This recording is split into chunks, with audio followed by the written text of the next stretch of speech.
Salam alaikum. Avant d'entamer l'architecture client-serveur, nous allons faire une synthèse sur l'architecture poste à poste. On va revoir toutes les notions vues jusqu'à présent sur l'architecture poste à poste.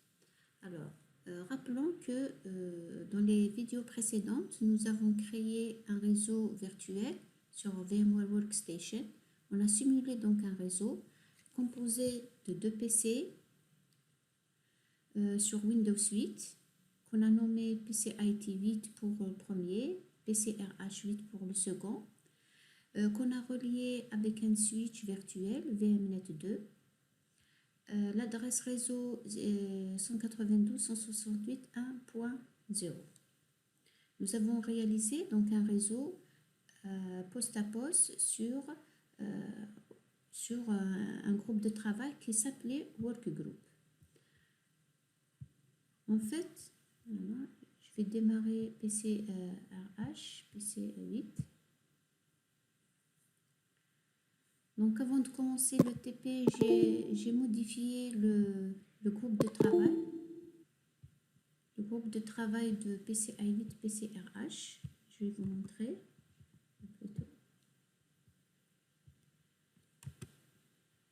Propriété. Voilà, donc le groupe de travail, c'est pour le TP, la BOD. Il était workgroup, j'ai mis donc les 2 PC sur un groupe de travail commun qui est la BOD.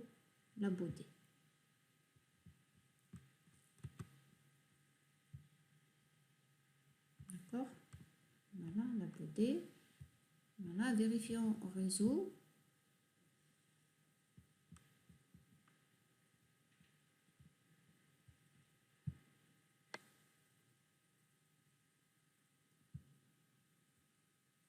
Ce dossier est vide, actualisé.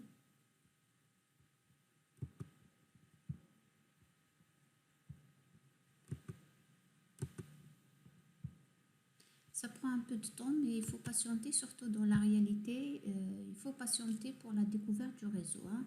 Ça prend un peu de temps.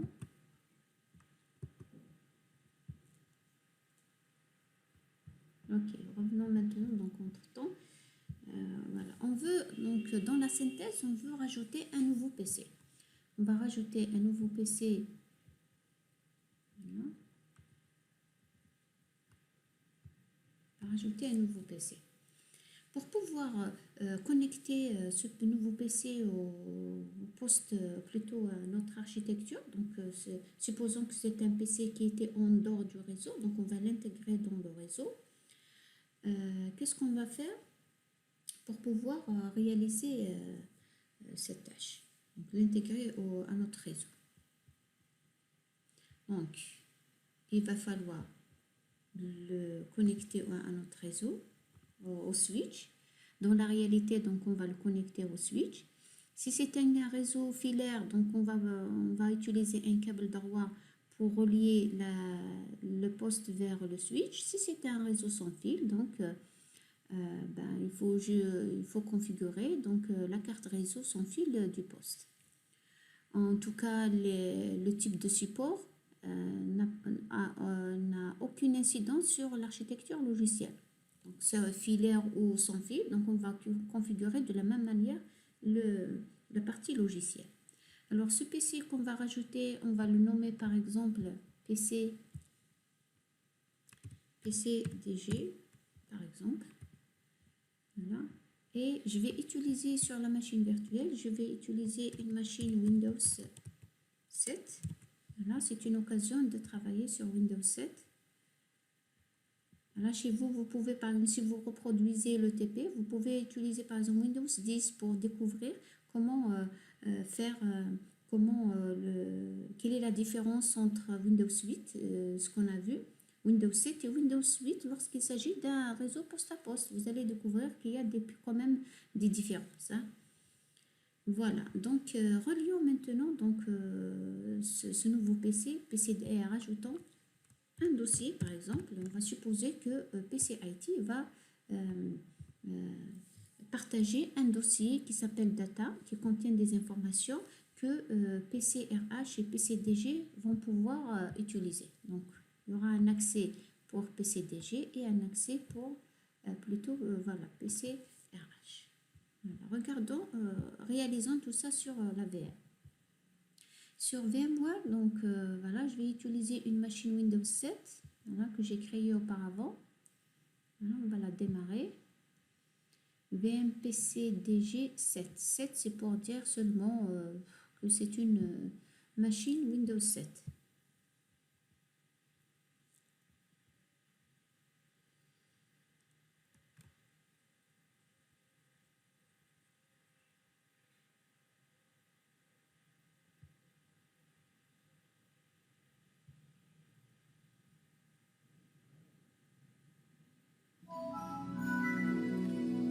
D'abord, on remarque qu'il ne m'a pas demandé un mot de passe pour l'utilisateur. Donc, on est rentré directement avec un utilisateur.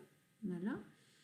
Pour connaître le nom d'utilisateur, donc si je clique sur un bouton Windows, donc j'ai poste 1. Donc, on a ouvert une session localement avec le nom poste 1. Alors, cette machine maintenant, on va l'intégrer, ou plutôt on va donc la rajouter à notre réseau. Alors, qu'est-ce qu'on a dit? Dans la réalité, on va brancher la carte réseau, on va brancher la carte réseau du PC vers le switch avec un câble droit. Alors, dans notre cas, on va configurer, donc on va le brancher en configurant donc sa carte réseau. Vérifions déjà la carte réseau qui existe. Donc, ouvrir centre réseau et partage. Voilà. On va modifier la carte. Voilà, réseau non identifié. Bouton de droite. On va juste voir qu'est-ce qu'il a donné comme. Voilà. Donc, 192.168.1.3. Tiens, on peut la garder. On va vérifier VM. Oui, puisqu'ils sont dans le même réseau, vous remarquez que c'est 192.168.1.3. Donc, c'est dans la même plage d'adresse. OK. Donc, l'adresse 192.168.1.3. Je la garde comme ça parce que voilà, on va la laisser ici. Voilà. Puisque elle est dans la même plage d'adresse, on la garde. Donc, puisqu'elle est dans la même plage d'adresse, donc en quelque sorte, voilà, la première configuration de l'adresse IP, donc c'est bon, elle est dans la même plage d'adresse. Alors, puisqu'elle est dans la même plage d'adresse, est-ce que c'est possible maintenant de pinguer? Est-ce que ça va marcher si je ping à partir de... Donc, si je fais CMD, attendez, à partir de... Je préfère commencer à partir de 7, la nouvelle. CMD. Ok, donc on fait ping 192.168.1.2.1, donc et ITORH. Réponse, impossible de joindre l'autre de destination. Impossible de joindre l'autre de destination, ça veut dire qu'il y a un problème au niveau de la carte réseau. C'est la même adresse IP, mais il n'arrive pas à joindre. Donc, vérifions. Dans la réalité, par exemple, ça peut être donc le câble qui est débranché. Hein? Donc, on va vérifier sur la VM setting. Je suis sur la machine PCDG, hein? Donc network. Très bien. Donc, vous remarquez que, rappelons que PCIT et PCRH, ils sont branchés vers un switch VMnet 2, un switch virtuel VMnet 2. Donc, PCDG, il est branché en NAT. Hein? Donc,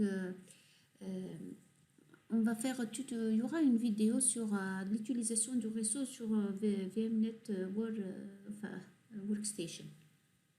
Alors, dans notre cas, donc on va le relier à notre switch qui est VMnet 2.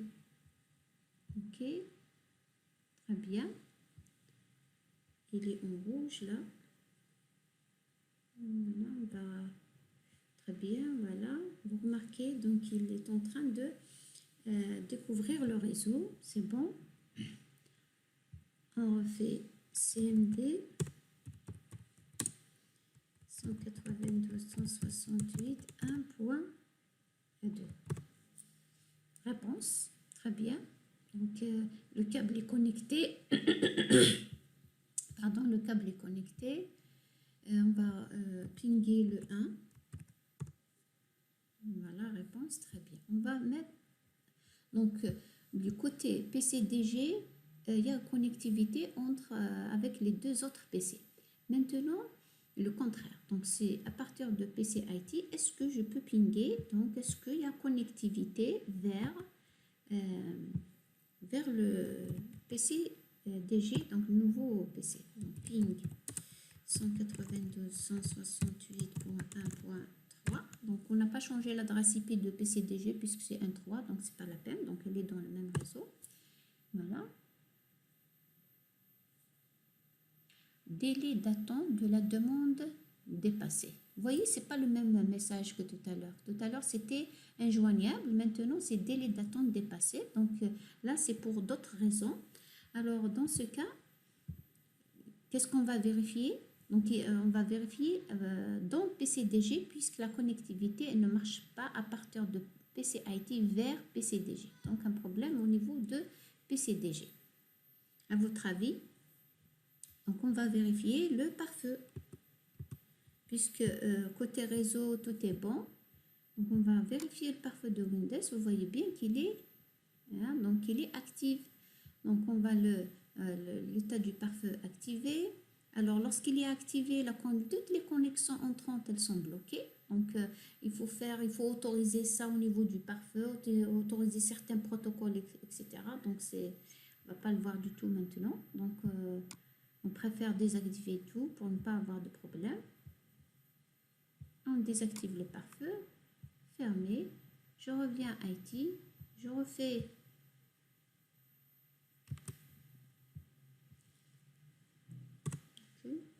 ping 192.168.1.3 et ça marche très bien. Ok, donc on revient à notre architecture. Donc, configuration de l'adresse IP, c'est bon. Alors maintenant, puisque l'adresse IP est configurée, etc., qu'est-ce qu'il y a dans notre réseau? Il ne m'affiche pas toujours PCIT. Hein? Voilà. Ok. Donc, il a affiché PCIT, PCRH8 et Win3SD. Ça, c'est PCDG. Hein? Alors, vous remarquez que le nom n'est pas du tout significatif. On va vérifier au niveau de PCDG le nom de ce PC-là. Ordinateur, propriété. Je suis sur PCDG, hein, propriété. Et voilà, donc le nom de l'ordinateur, vous voyez que c'est Win, etc. Donc le nom de l'ordinateur n'a pas été changé lors de l'installation, donc il a été laissé par défaut. Alors vous remarquez aussi que la version de Windows 7 ici, c'est familial basique. Bon, j'ai pas prévu ça. Alors, familial basique, vous allez voir qu'il y a donc il y a certaines options qu'on ne trouve pas dans familial basique, qu'on trouve dans intégral ou professionnel. Bon. Allez, on va voir ça. Fermer. Ah oui, donc on va changer le nom du PC. D'accord, donc si je reviens. Alors, donner un nom significatif au poste. D'accord? Donc, ce n'est pas très significatif, Win, etc. On va l'appeler PCDG. Hein, PCDG. OK? Pardon. Là, c'est la description. Donc, on va changer ici PCDG. Voilà, on va rajouter un 7 pour dire que c'est sur 7. Work group, on laisse work group. Voilà, par défaut. Pour l'instant, on va le laisser comme ça, redémarrer, ok. Appliquer, redémarrer maintenant. Voilà, donc on vient de réaliser en quelque sorte, voilà, de changer le nom de donner un nom significatif pour le nouveau PC qui vient d'intégrer notre architecture poste à poste. Donc, vérifions ici le réseau actualisé.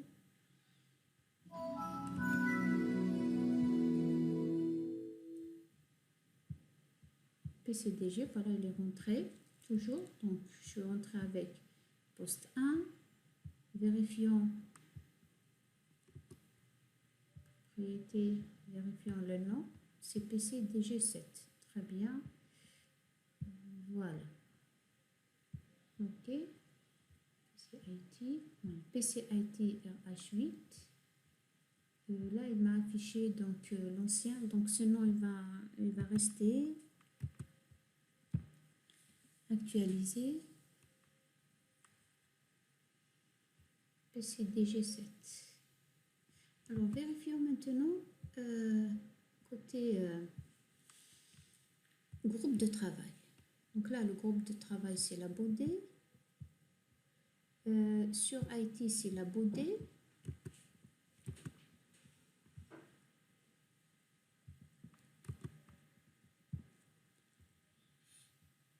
Voilà, PCDG. Ici, réseau. Donc, c'est PCDG tout court. Voilà. Alors, il n'affiche pas le reste. Hein. Donc, il n'affiche pas PC, IT, etc. Parce qu'ils ne sont pas dans le même groupe de travail. Il affiche Workgroup, je pense ici, il affiche le PC du Workgroup, il le reconnaît par défaut. Parce que, par contre, sinon, PCDG, il ne donc celui de Workgroup, il ne reconnaît pas la Baudé. Voilà, donc il ne peut pas afficher la Baudé. Alors maintenant, pour accéder à partir de PCDG, à partir de PCDG, est-ce que c'est possible d'accéder à PCI? Déjà, au niveau de PCIT, qu'est-ce qu'on va faire? On va partager un dossier. Data, ce data, qu'est-ce qu'il y a dedans? Il y a test. Voilà. On va partager ce data, la propriété. Pour pouvoir le partager, donc on a deux manières ici pour le poste à poste. On fait partage avec des personnes spécifiques. On va ajouter par exemple, voilà, les utilisateurs. Ici, il va afficher les utilisateurs. Donc, on choisit tout le monde. C'est tout le monde. Ajouter. OK. Donc là, c'est les autorisations de partage. Lecture, lecture, écriture. On laisse lecture. Donc, je fais partage.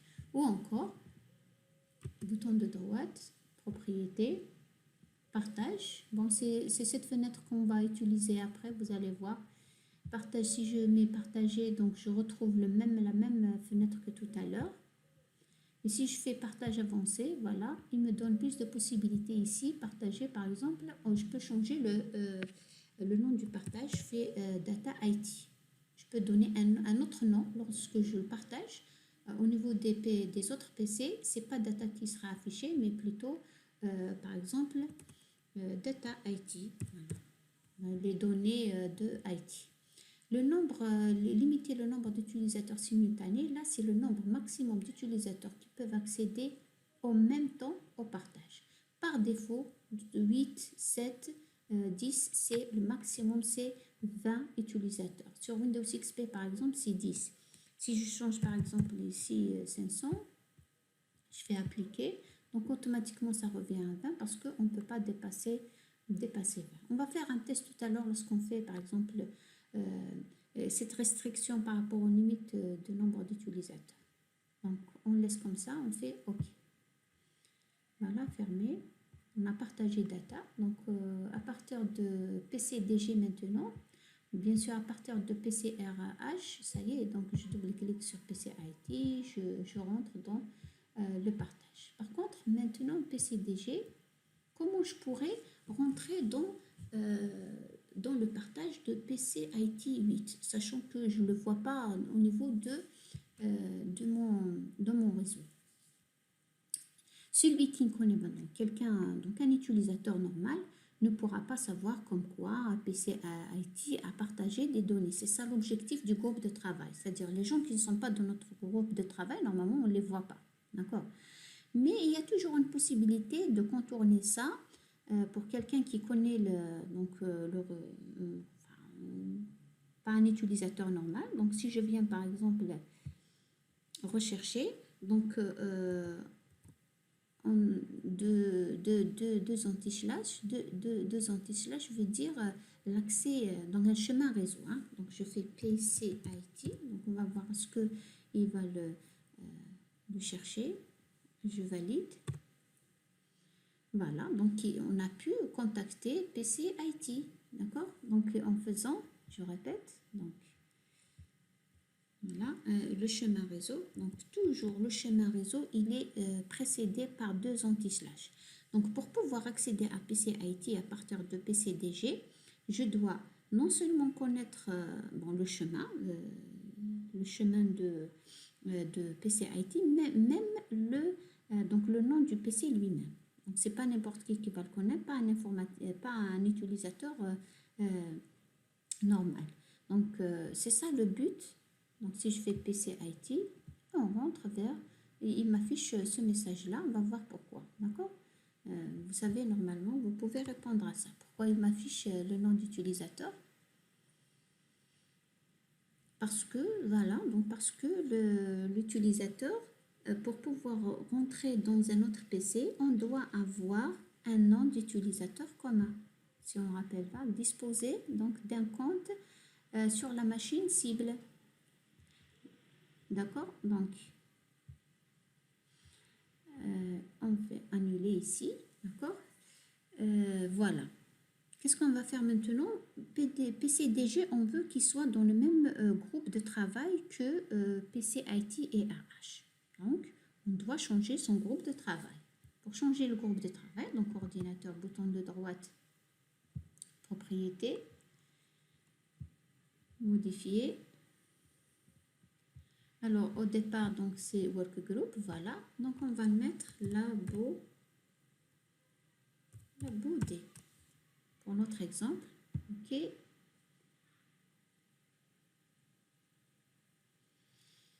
Il va demander de redémarrer, ok. Il faut absolument redémarrer lorsqu'on change le nom de l'ordinateur, c'est lorsque on change le groupe de travail. Au niveau de PCRH, voilà, vous regardez le PCDG, il a affiché. PCIT, on revient, voilà, il l'a affiché. Hein, vous voyez, PCDG, automatiquement, il a affiché. PCDG. Maintenant, ici, réseau.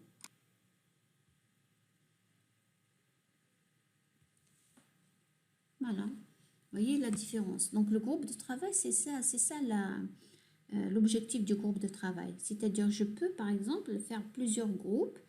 Il n'y a que les utilisateurs les postes qui sont dans le même groupe qui sera affiché. Même si on peut toujours contourner ça en accédant au partage via un chemin réseau, ce qui n'est pas connu par tout le monde. Voilà, donc on est dans le même réseau maintenant. On va revenir à notre architecture. Donc on a le dossier data qui va être accédé par PCRH et PCDG. D'accord? Donc, est-ce que c'est possible maintenant de PCRH d'accéder vers PCIT? Donc, je suis dans PCDG. Je veux accéder au dossier data partagé PCIT. Je double-clique sur PCIT. Il me demande de saisir le mot de passe. Voilà. Pourquoi il me demande de saisir le mot de passe? Sachant que au niveau à partir de SRH, je double-clique PCIT, je rentre facilement. Donc le problème, donc il faut régler quelque chose au niveau de PCDG. Donc rappelons que pour que PCDG puisse accéder au dossier partagé de data dans le poste à poste, il doit disposer d'un compte sur la machine cible. C'est-à-dire que le compte avec lequel je rentre avec PCDG sera, pour pouvoir utiliser data, la ressource, il sera donc vérifié au niveau de la table SAM de PCIT. Donc, l'utilisateur, le compte utilisateur de PCDG doit exister dans PCIT et avec le même mot de passe. Donc, vérifions maintenant les utilisateurs qui sont dans PCDG. Comment vérifier les utilisateurs? Sur le bouton de droite ordinateur, je fais gérer. Alors, dans gérer, vous remarquez qu'il n'y a pas de utilisateur et ordinateur. Je vais juste vous rappeler ici gérer. Qu'est-ce qu'on a dans gérer? Voilà, j'ai utilisateur et groupe locaux. Hein? Par contre, au niveau de PC et PCDG, je n'ai pas utilisateur et groupe locaux parce que je suis dans une édition familiale. Dans l'édition familiale, des certaines options qui ne sont pas disponibles. Mais on peut toujours utiliser donc panneau de configuration. Voilà, compte protection utilisateur, compte utilisateur. Voilà, ici on a poste 1, modifier notre compte, modifier votre compte, gérer un autre compte. Voilà, il n'y a que deux, bon, invité, il est désactivé, il n'y a que le poste 1 qui est administrateur. Rappelons donc de PCRH, qu'est-ce qu'il y a comme utilisateur? On n'a que utilisateur admin. Donc, qu'est-ce qu'il faut faire pour entrer? Donc, au niveau de PCDG, je dois créer un compte qui s'appelle admin. Ou encore, créer poste 1. On va faire c'est-à-dire, on ne va pas les créer tout de suite, mais qu'est-ce que je vais faire? PCRH, je vais créer poste 1. Là. Nouvel utilisateur que je vais appeler poste 1. Exactement le même que... voilà, on va voir ça. Le mot de passe, je pense qu'il n'a pas de mot de passe. Poste 1, je vais créer. Fermer. On va essayer avec ça. Donc, je réduis. Je rentre dans PC1. Voilà, il me demande toujours le nom d'utilisateur. Hein? Parce que, donc, déjà, peut-être on va se dire comme quoi, parce qu'il n'a pas de mot de passe. Ok. Donc, si je reviens à PCDG, plutôt la fenêtre, on va lui faire un mot de passe. Hein? Je reviens en arrière. On va lui créer un mot de passe. Créer un mot de passe pour votre compte. Donc, on met 1, 2, 3. 1, 2, 3. On a créé un mot de passe pour poste 1. PCRH, on va lui définir un mot de passe. Continuer. 1, 2, 3. 1, 2, 3. Voilà. Le mot de passe est défini. Voilà, très bien. Donc, je double-clique pour PC1. Donc, je suis PCRH, pardon. Ah, on a changé celui de PCRH, le poste. Je ne me rappelle pas. Oh non. On aurait dû le faire PC, je me suis trompée. Donc, il fallait changer au niveau de PCIT, hein, parce que c'est lui qui contient le dossier à partager. Hein, utilisateur, on refait là. Hein. Donc, je crée un utilisateur poste 1 et on met un mot de passe, le même 1, 2, 3. 1, 2, 3. On crée. D'accord, donc PCDG. Ok, je rentre dans mes C1. Donc, il me demande toujours le mot de passe. Qu'est-ce que je fais pour... On va fermer une session. Fermer la session. On va rentrer avec poste 1 avec mot de passe. Hein. Voilà, donc 1, 2, 3. Ok, voilà.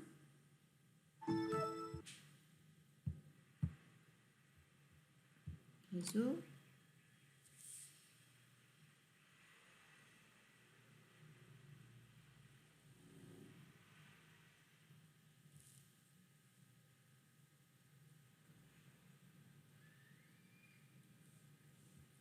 Voilà. J'ai dupliqué PC IT. Toujours, il me demande le mot de passe. PC IT, on a créé poste 1. Bon. Poste 1, 1, 2, 3, poste 1. Donc là, poste 1, 1, 1, 2, 3.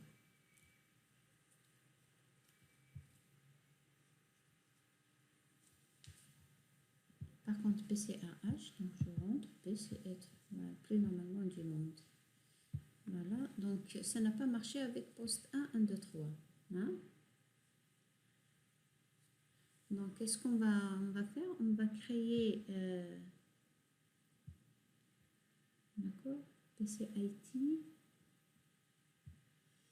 On va créer un utilisateur qu'on va appeler ici admin, hein, admin avec AZERTY 1, 2, 3. D'accord, au niveau de PCDG, on va créer, pas notre configuration, donc on va créer admin.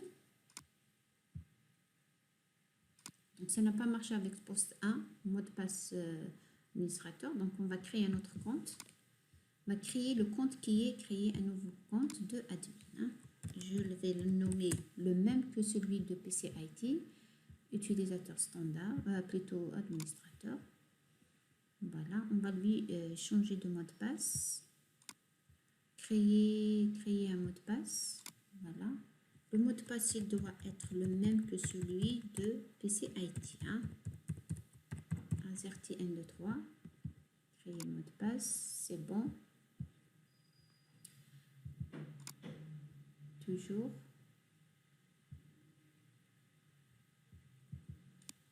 Ok. Regarde ici, je mets admin, bien sûr, AZERTY 1, 2, 3. Il va rentrer.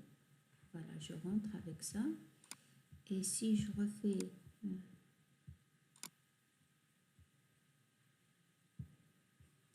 voulais refaire avec PC poste 1 plutôt. Bon, là, je rentre.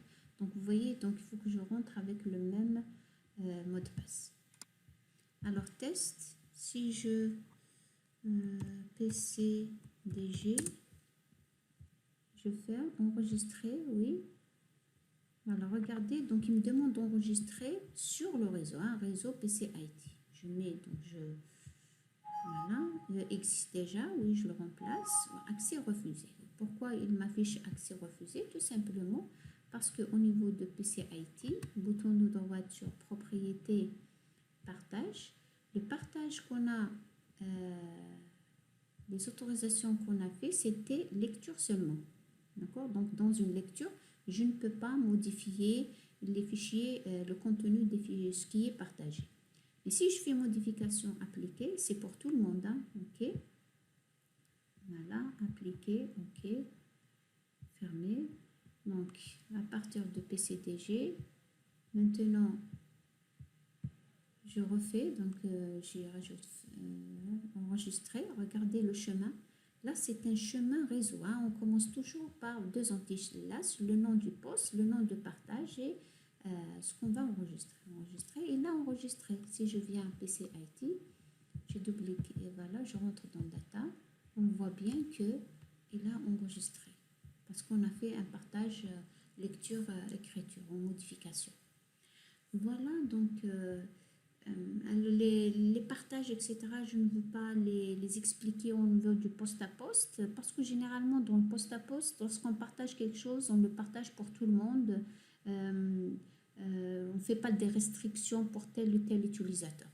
C'est ça le principe du poste à poste. Sinon, avec client, c'est là que va intervenir les vraies autorisations, les autorisations de partage et les autorisations en TFS. Voilà donc le poste à poste. Voilà. Tiens, donc on va juste faire un essai puisqu'on... Voilà. Par exemple, pour le partage, non, je reviens vers le partage. Au lieu de faire 20, avoir juste la limite partage. Ok, donc ici, par exemple, au lieu de faire 20, on va faire 1. exemple. Hein. J'ai juste un exemple. On va voir lorsque ça dépasse, par exemple, les 20 utilisateurs. Ici, on a limité à 1 parce qu'on a 2 utilisateurs. Hein. OK. Fermé. Voilà.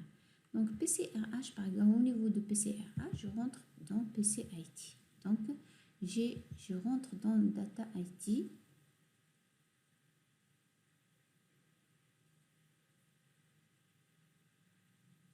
Il est en train de gérer. Pourquoi? Parce que déjà, des PCDG, je ne sais pas, normalement, on n'est pas rentré dans PCDG. Par exemple, s'il va m'afficher un message, n'est pas accessible. Ne disposez pas des autorisations nécessaires. Parce qu'il est déjà ouvert par PCDG. Hein. Il a été, lorsqu'on l'a ouvert, donc il est toujours resté. Si je viens PC IT, bouton de droite, on va vérifier le partage, gérer. Pour vérifier, voilà, donc PC géré, gestion de l'ordinateur, dossier partagé. Voilà, dossier partagé. On a admin, qui est un dossier partagé. On va voir sa session. Voilà. Donc, on a déjà une session PCDG. C'est pour ça. Donc, il y a quelqu'un qui est tout à l'heure, PCDG, il est rentré dans data de PCIT. Donc, la connexion y est toujours. Elle n'est pas encore terminée. C'est pour ça que PCRH, lorsqu'il a essayé d'accéder, il lui a dit, enfin, il a affiché un message comme quoi il n'est pas possible d'établir une connexion. En ce moment, il y a déjà autant de connexions que l'ordinateur peut en accepter. Donc, on a défini un maximum, c'est 1. Vous voyez, donc lorsque ça dépasse le nombre, on ne peut pas... mais si, par exemple, voilà, je change ici, data, bouton de droite, on va augmenter le nombre d'utilisateurs. Je fais, pardon, par exemple, 3, 2, appliquer, OK, fermer. Je refais ici. Voilà, je suis rentrée.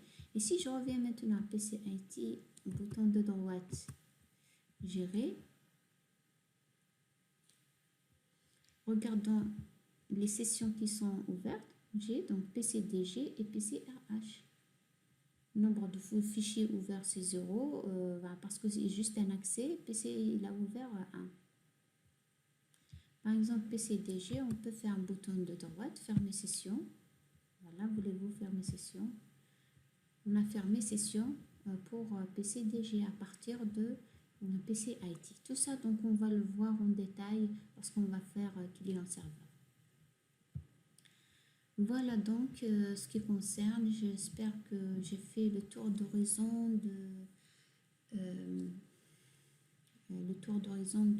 du poste à poste. Voilà, donc on a vu tout ça. On a vu que c'est pas possible, c'est un peu délicat de gérer un réseau en poste à poste. Au-delà de 5 utilisateurs, ça devient un peu difficile parce qu'il faut gérer les utilisateurs. À chaque fois qu'on crée un utilisateur, à chaque fois qu'on partage un dossier, il faut créer les utilisateurs sur tous les PC et c'est pas possible de restreindre à des utilisateurs particuliers, etc. Alors tout ça va nous amener à une seule conclusion. Dans un réseau qui dépasse un certain nombre d'utilisateurs ou encore nos besoins, on a des besoins spécifiques, la centralisation, elle est indispensable. Et c'est ce qui va faire l'objet des prochaines vidéos. Donc, administration d'un réseau centralisé sous Windows 2012 Server. Donc, sur ce, je vous dis merci pour votre attention.